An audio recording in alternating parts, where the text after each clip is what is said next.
We've all seen the protest that has been going on social media. It started last night on social media by some MPs and leaders of the party. But today, the protesters moved to the EOCO head office where they are demanding the release of Miracle's Aboagye. Yes, you remember him. He was the spokesperson of Dr. Aboagye during the 2024 elections.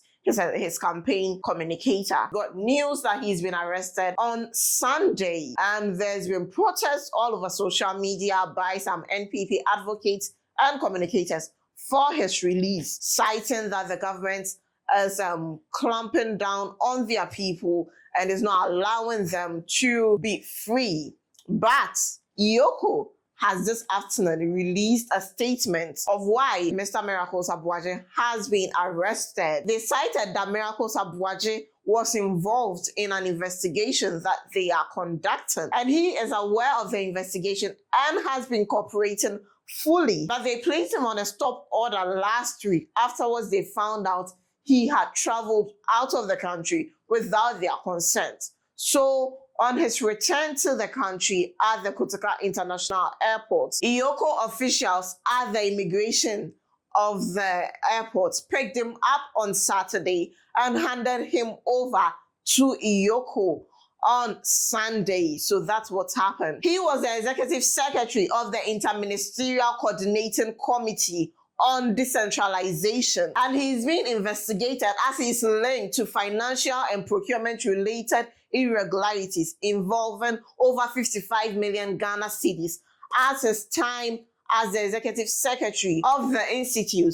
He, alongside the accountant of the institute, were arrested, Mr. Gerald Appiah, and they've been helping with investigation. EOCO didn't just get up to investigate it. They were petitioned by the executive secretary of the current executive secretary of the institute to investigate that. Between the years of August 2022 and February 2025, EOCO said Miracles and other people involved in this are being investigated for suspected offenses, including conspiracy to steal and stealing, using public office for profit, causing financial loss to the state, dissipation of public funds, defrauding by false pretenses, and money laundering. So the list goes on and on and on. But they've said that the bail conditions has been set, and if Mr. Aboagye and the other people involved are able to meet the conditions, they would grant them their human rights, their constitutional rights as Ghanaians to be out on bail whilst investigation is ongoing. So this is to ease the mind of people and everyone who are calling this arrest a political witch hunt on opposition as not so, but due process. They are just trying to protect the public purse and make sure every cedi that was spent is accounted for. So Mr.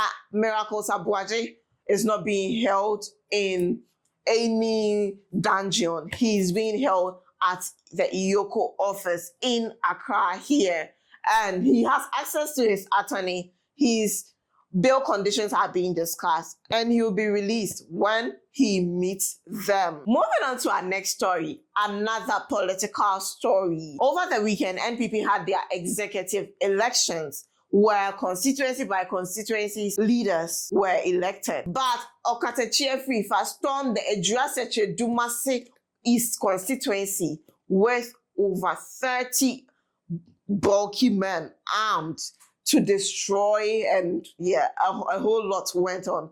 He and other people were arrested by the Ashanti regional policeman, and he's been held in the police custody. But yesterday we read news that he claimed sickness. He and another person claimed sickness. So they are currently held at the Mampong Hospital on treatment, but being guarded because they are still under arrest.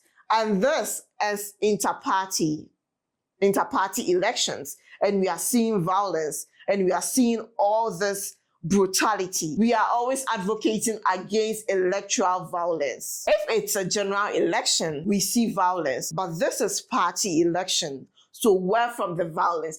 I thought all of you were fighting for the same cause. So if you all have the same agenda, the same mission, what is the violence for? Whoever wins at the end of the day is going to be on the ticket of the party and is going to clamor support for the party. So you might have varied ideas, but still they will all be working towards the good of the party. We see electoral violence in different forms.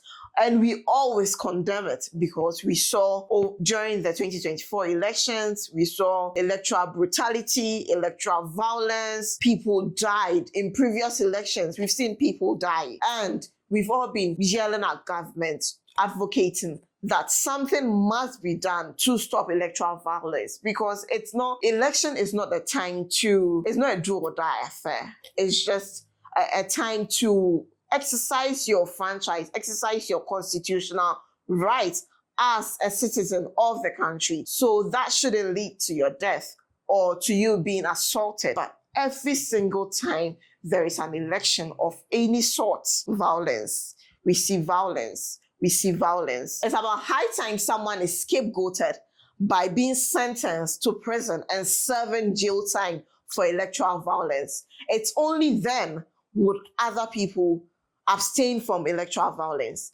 Until then, we'll see issues like this. And this is not a good look. So Ghana police and the courts make an example of just one person. And we know we'll see a total turnaround on electoral violence. Moving on to some sports news. We are still in the World Cup season. The semi-finals of the FIFA 2026 World Cup starts tomorrow. And it is France against Spain, two powerhouses, yes, and two who've won the competition in recent times. So I don't know who you're clamoring for, but we just hope we have a good match and we enjoy it.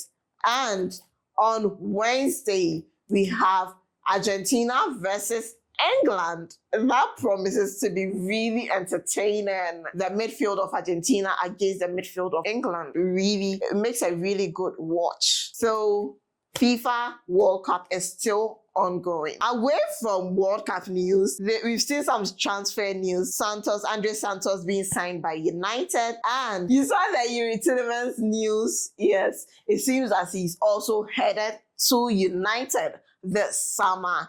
Like, share, and subscribe, and come back for I have more news and updates on sports for you.